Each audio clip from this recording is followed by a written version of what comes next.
बिस्मिल्लाहिर्रहमानिर्रहीम। अभी हम चैप्टर 4 कर रहे थे। इसके 2 सवाल जो हैं वो हम कर चुके हैं। अभी तीसरा और चौथा सवाल हमने करना है। इन 2 सवालों में एक नई चीज़ आ गई है जिसमें हमने 2 बुक्स बनानी है अलग अलग। एक हेड ऑफिस बुक्स और एक फैक्ट्री ऑफिस बुक्स। इसकी क्यों ज़रूरत पेश आती है? अभी तक हमने जो 2 सवाल किए हैं उसमें ये अजम्पशन थी कि हेड ऑफिस और फैक्ट्री, हेड ऑफिस और फैक्ट्री दोनों एक ही जगह पे हैं। ये बिल्डिंग है इसकी फैक्ट्री की, इसका कुछ हिस्सा जो है उन्होंने मखसूस कर दिया है हेड ऑफिस के लिए और ज़्यादा हिस्से पे फैक्ट्री है। तो जब दोनों एक ही जगह पे हैं तो ये एक ही रिकॉर्ड मेंटेन करते हैं, जो कि हमने किया है। दोनों सवालों में हमने एक ही बुक बनाई, उसी में ही मटेरियल परचेज़ किया, फिर उस गुड्स की कॉस्टिंग की, वर्क इन प्रोसेस FOH वगैरह वगैरह। लेकिन नॉर्मली ऐसा नहीं होता। कुछ फैक्ट्री में ऐसा है, इदारों में, कुछ इदारों में ऐसा है कि दोनों एक ही बिल्डिंग में सेम जगह पर सेम बिल्डिंग है। लेकिन अमूमन ये होता है कि हेड ऑफिस जो है ये सिटी एरिया में बनाया जाता है, क्योंकि इसमें मुख्तलिफ़ पार्टीज़ जो हैं उन्होंने आकर हेड ऑफिस से डीलिंग करनी होती है, परचेज़ के हवाले से, सेल्स के हवाले से। तो लोग प्रेफर करते हैं कि हेड ऑफिस सिटी एरिया में हो, जहाँ पे वो आसानी से आ जा सकें। तो फिर कंपनी क्या करती है, लोगों की जो जज्बात हैं या लोगों की उसकी एक्सपेक्टेशन के मुताबिक हेड ऑफिस सिटी एरिया में बनाती है। और हेड ऑफिस में इतनी जगह भी ज़्यादा रिक्वायर्ड नहीं होती। लेकिन जो फैक्ट्री लगाई जाती है, फैक्ट्री का नॉर्मली सिटी एरिया में वैसे भी प्रोहिबिटेड होता है, ताकि लोगों की वो जो हेल्थ वगैरह का इशू ना हो। और जब जगह ज़्यादा चाहिए होगी तो कंपनी को इसके लिए पैसा भी ज़्यादा लगाना पड़ेगा। तो फैक्ट्री जो है ये ऐसे एरिया में लगाई जाती है जहाँ पे रॉ मटेरियल आसानी से मिल सके, एक चीज़, और जो जगह ज़्यादा चाहिए वो भी कम कीमत पे अवेलेबल हो। तो इस वजह से दोनों को अलग कर दिया जाता है। हेड ऑफिस लोगों से मिलने के लिए, लोगों के साथ कोऑर्डिनेशन के लिए, सेल्स के लिए शहर में बनाया जाता है जहाँ से लोग आसानी से आएँ, और फैक्ट्री लगाई जाती है रॉ मटेरियल जहाँ से आसानी से मिल सके। तो ये दोनों अलग हो जाते हैं। अब जब दोनों अलग हो गए तो फिर क्या होता है कि ये जो चीज़ें डील करती है फैक्ट्री वो उसका रिकॉर्ड रखेगी, और जो हेड ऑफिस चीज़ें डील करता है वो अपना रिकॉर्ड अलग रखेगा। तो फिर बुक्स जो हैं वो स्प्लिट हो जाती हैं, यानी 2 हिस्सों में। यानी जो अभी हमने क्वेश्चन नंबर 1 और 2 इन दोनों में जो क्वेश्चन किया है, जो जो एंट्रियां की हैं उसमें आधी जो हैं या जो हेड ऑफिस से मुतल्लिक़ हैं वो हेड ऑफिस में ट्रांसफ़र हो जाएंगी, और जो एंट्रीज जिनका ताल्लुक़ फैक्ट्री से है वो फैक्ट्री के पास चले जाएंगी। तो 2 बुक्स बन जाएंगे, ठीक है। अब जो हेड ऑफिस बुक बनाएगा उसको हम कहेंगे head office books, head office books. और जो रिकॉर्ड मेंटेन किया जाएगा फैक्ट्री से, फैक्ट्री खुद मेंटेन करेगी, उसको हम कहेंगे फैक्ट्री ऑफिस बुक्स। 2 बुक्स बन जाएंगे। पहले एक ही थी, और एक की वजह आपको बता दी कि दोनों एक ही बिल्डिंग में थी। एक ही बिल्डिंग में हेड ऑफिस भी था और उसी बिल्डिंग में फैक्ट्री भी थी। लेकिन अब क्या हो गया, हेड ऑफिस अलग हो गया, जो कि प्रैक्टिकली होता भी है। तो हेड ऑफिस क्या करेगा, उन चीज़ों का रिकॉर्ड रखेगा जिसका इससे ताल्लुक़ है, और जो फैक्ट्री जिन चीज़ों को डील करेगी वो फैक्ट्री अपने रिकॉर्ड में रखेगी। अब करना क्या है, हेड ऑफिस ने कोई अपनी पास तो कोई चीज़ें नहीं रखनी, ठीक है। कुछ चीज़ें जो हैं वो इनको देगा, और फैक्ट्री जो है चीज़ें बनाकर उस इनको देगी हेड ऑफिस को, ये सेल करेगा। यानी चीज़ें तो इधर ही बनेंगी, मैन्युफैक्चरिंग इधर होगी फैक्ट्री में, सेल जो है वो हेड ऑफिस करेगा। मटेरियल जो है वो क्या होगा, इसने ख़रीदना है, इस्तेमाल फैक्ट्री ने करना है। यानी ये किताबों के हवाले से अलग अलग हुए हैं कि ये अपनी बुक्स मेंटेन करेगा, ये अपनी, लेकिन वैसे जो हैं ये एक दूसरे के साथ कनेक्टेड है। इसके बाद क्या आएगा, कुछ पेमेंटें जो हैं नॉर्मली जो भी पार्टी को होती हैं, एक्सटर्नल हो या इंटरनल, यानी मज़दूरों की तनख्वाह देनी हो या मटेरियल ख़रीदा है बाहर से, वो हेड ऑफिस ने ही करना है। इसी तरह जो सेलिंग है, सेलिंग के एक्सपेंसेस हैं, एडमिन के एक्सपेंसेस हैं, वो डायरेक्ट इसी के अंडर होते हैं, वो लोग इसी के अंडर काम कर रहे हैं, तो उनकी तनख्वाह यही पे करता है, इनकी तनख्वाह भी यही पे करेगा। लेकिन जो सेलिंग और एडमिन के खर्चे होंगे वो इसी से रिलेटेड होते हैं, उसका मैन्युफैक्चरिंग से तल्लक नहीं होता, वो भी हेड ऑफिस डील करेगा। चीज़ों की सेल जो है वो भी हेड ऑफिस करेगा। इधर आ जाए, फैक्ट्री क्या करेगी, मटेरियल यूज़ करेगी। इसी तरह उसकी कॉस्टिंग के लिए जो जो चीज़ें वर्क इन प्रोसेस को FOH को चार्ज करनी है वो ये करेंगे। ठीक है, अब हमने क्या करना है कि हेड ऑफिस ने अपनी बुक्स में एक खाता खोल लेना है और उसका नाम होगा फैक्ट्री लेजर। एक अकाउंट खोलेगा हेड ऑफिस इसके नाम का, फैक्ट्री के नाम का, जिसको हम कहेंगे फैक्ट्री लेजर।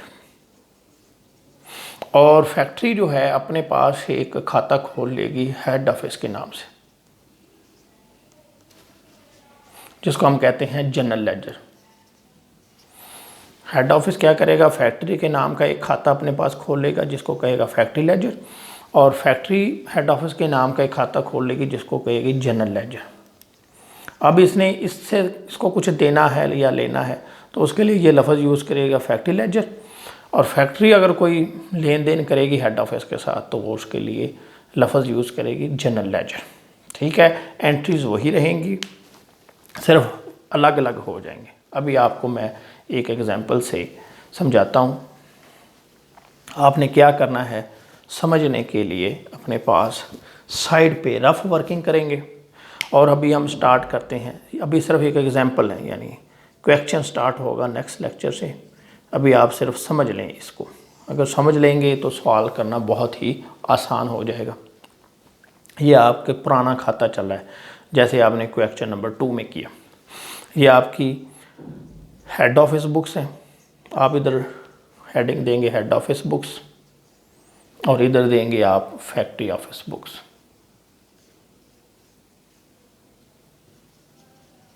ठीक है, ये ऐसे होगा। ये दरमियान में मैं वो चीज़ें रख रहा हूँ जो आपने क्वेश्चन नंबर 1 और 2 में की। जैसे सबसे पहले आपने मटेरियल ख़रीदा था, मटेरियल जब ख़रीदा तो आपने क्या किया, सबसे पहले एंट्री पास की मटेरियल जब, ये पुराना सिस्टम है जिसमें एक ही जगह पर बुक्स मेंटेन हो रही हैं, ये 2 जगह पे हो रही हैं, फैक्ट्री में भी हेड ऑफिस में भी। ये वो है 1 प्लेस, एक जगह पे जो बुक्स मेंटेन हो रही। अब होगा क्या, आपने मटेरियल ख़रीदा, मटेरियल ख़रीदा था, आपने किया materials debit voucher payable credit. ठीक है, अब देखें, आपने पढ़ा कि पेमेंट सारी जो है वो हेड ऑफिस ही करेगा। ठीक है, और जो मटेरियल है वो यूज़ कौन करता है, फैक्ट्री। तो क्या करेगा, हेड ऑफिस मटेरियल ख़रीदेगा और वो फैक्ट्री को भिजवा देगा। अब क्या करना है, मैंने कहा था जो जिससे मुतल्लिका चीज़ है वो उसके पास चली जाएगी। पेमेंट करनी है हेड ऑफिस ने, तो हम इसको इधर ले जाएंगे, इधर लिखेंगे वोचर पेएबल। मटेरियल किसने यूज़ करना है, फैक्ट्री ने, ताकि चीज़ें बना सकें, तो ये इधर आ जाएगा। यानी एंट्री क्या हुई, वही पहले वाली एंट्री है जो आपने पिछले सालों में की है। ये स्प्लिट हो रही है, कुछ इधर जा रही है, कुछ इधर जा रही है, जो जिससे मुतल्लिका है। थोड़ी सी आपने कॉमन सेंस यूज़ करनी है, सोचना है अपने एंगल से, अपने जहन से कि किसका ताल्लुक़ किससे है। पेमेंट करनी है हेड ऑफिस ने, ये याद रखें, जो भी पेमेंट होगी वो हेड ऑफिस ही करेगा। इस तरह जो चीज़ है वो जिसने यूज़ करनी है उसके पास चली जाएगी। अब ये आ गया, इधर आ गया मटेरियल्स, इधर आ गया वोचर पेएबल। अब ये क्रेडिट है, स्पेस नहीं चेंज करनी, यानी ये चीज़ जो इधर क्रेडिट है वो इधर भी क्रेडिट ही रहेगी। यानी जब आप इधर भेजेंगे, यानी इधर लिखेंगे हेड ऑफिस में, तो क्रेडिट ही रहेगी। ये डेबिट है तो इधर डेबिट ही रहेगी। अब आपने क्या करना है, जब हेड ऑफिस ने एक खाता खोला इसके नाम का, फैक्ट्री का, ये चीज़ें इसने किसको दी, इसको, तो ये इधर लिख देगा factory ledger, factory ledger debit. और इसने क्या किया, ये मटेरियल इसको किसने लेके दिया, हेड ऑफिस ने, तो ये हेड ऑफिस के लिए ये लफ्ज़ यूज़ करेगा जनरल लेजर। ये आपकी एंट्री जो है वो कंप्लीट होगी। इसी तरह कोई और एंट्री देख लें, आपने इधर से मटेरियल इशू किया फैक्ट्री ने, तो हम एंट्री पास करते हैं वर्क इन प्रोसेस डेबिट, अगर इनडायरेक्ट मटेरियल तो FOH डेबिट, और अगर इनडायरेक्ट मटेरियल है तो हम लिखते हैं सेलिंग एक्सपेंसिव डेबिट और मटेरियल्स क्रेडिट। अब इसमें देखें, हमने पढ़ा है कि सेलिंग और मार्केटिंग एक्सपेंसेस का ताल्लुक किससे है, हेड ऑफिस से। मटेरियल यूज़ किसने करना है, इसने, तो इधर लिखेंगे मटेरियल्स, ये इधर चलिए। अब वर्क इन प्रोसेस जो है इसका ताल्लुक किससे है, इसके साथ। FOH यानी कॉस्टिंग कौन करती है, फैक्ट्री, इसका ताल्लुक किसके साथ है, इसके साथ। तो क्या होगा कि ये जो चीज़ है वर्क इन प्रोसेस FOH इधर आ गई, सपोज इसकी फिगरें भी लिख लेते हैं, ये है जी 1000, ये है 1000 और ये है 500, तो ये टोटल जो है क्रेडिट हो गया 2500। अब जो चीज़ें इधर आने वाली हैं वो इधर आ जाएंगी। ये क्या लिखेगा अपने पास, ये लिखेगा 1000, ये वाला 1000 ये आ गया, और मटेरियल जो है क्रेडिट है 2500 से। और इसके बाद क्या होगा कि ये जो सेलिंग एक्सपेंसेस हैं ये इसकी जगह पे लिख देगा 500 की जगह पे ये वर्क इन प्रोसेस ही आएगा, ये FOH ही आएगा, और ये सेलिंग एक्सपेंसेस हैं ये लिख देगा जनरल लेजर। ठीक है, और अब ये जो सेलिंग एक्सपेंसेस इधर लिखे हुए हैं ये इधर आ जाएंगे, सेलिंग एक्सपेंसेस डेबिट, और ये है 500 के, यानी ये डेबिट है। अब इसके क्रेडिट में क्या है, ये क्रेडिट में इधर इसने लिखा था जनरल लेजर को डेबिट किया है 500 से, तो इधर ये हो जाएगा फैक्ट्री लेजर क्रेडिट 500 से। ठीक है, यानी क्या करेंगे हम, जो चीज़ जिससे रेलेवेंट है उसको ट्रांसफ़र कर देंगे। ये वर्क इन प्रोसेस इससे मुतल्लका था, इधर आ गया, FOH इधर इससे तल्लक था, ये भी इधर आ गया। लेकिन अब इसने मटेरियल जो है ये तो इशू किया है 2500 का, जो यूज़ होने वाला है चीज़ों को, पैकिंग मटेरियल है पैकिंग करने के लिए, लेकिन इसको डील तो ये करता है। तो अब क्या करेंगे, इधर हम लिख देंगे, यानी ये तीनों चीज़ें इधर से इशू हो रही हैं, तो इधर हम लिख देंगे 500 से ये क्रेडिट मटेरियल्स, और इधर लिख देंगे जनरल लेजर, और इधर जो है ये ख़र्चा आ जाएगा सेलिंग एक्सपेंसेस, और ये इसके अपोजिट जो है वो 500 जाएगा। ठीक है, यानी एंट्री वही रहेगी, कोई फ़र्क नहीं पड़ेगा किसी किस्म का, सिर्फ जो है ना चीज़ें ने आपने जो चीज़ें हैं जिससे रेलेवेंट है। अभी आप देखें कि इधर जनरल लेजर डेबिट है, इधर फैक्ट्री लेजर क्रेडिट है, तो इसको अगर ख़त्म कर दें तो पीछे यही एंट्री बच जाती है। ठीक है, इधर भी आ जाएं, अगर हम इधर से फैक्ट्री लेजर डेबिट है ये क्रेडिट है, इसको ख़त्म कर दें तो पीछे वही एंट्री बच जाती है, material debit voucher payable debit. ठीक है, ये है जनरल लेजर और फैक्ट्री लेजर का कंसेप्ट। अभी जो नेक्स्ट लेक्चर होगा उसमें हम क्वेश्चन नंबर 3 और 4 दोनों करेंगे, क्योंकि उसमें उन्होंने ये दोनों चीज़ें मांगी हुई हैं कि एक सिंपल वे में, और जो फैक्ट्री जब स्प्लिट करेगी तो क्या होगा। तो हम चौथा सवाल करेंगे, तो उसी में से तीसरा सवाल भी आपका कवर हो जाएगा। Thank you very much.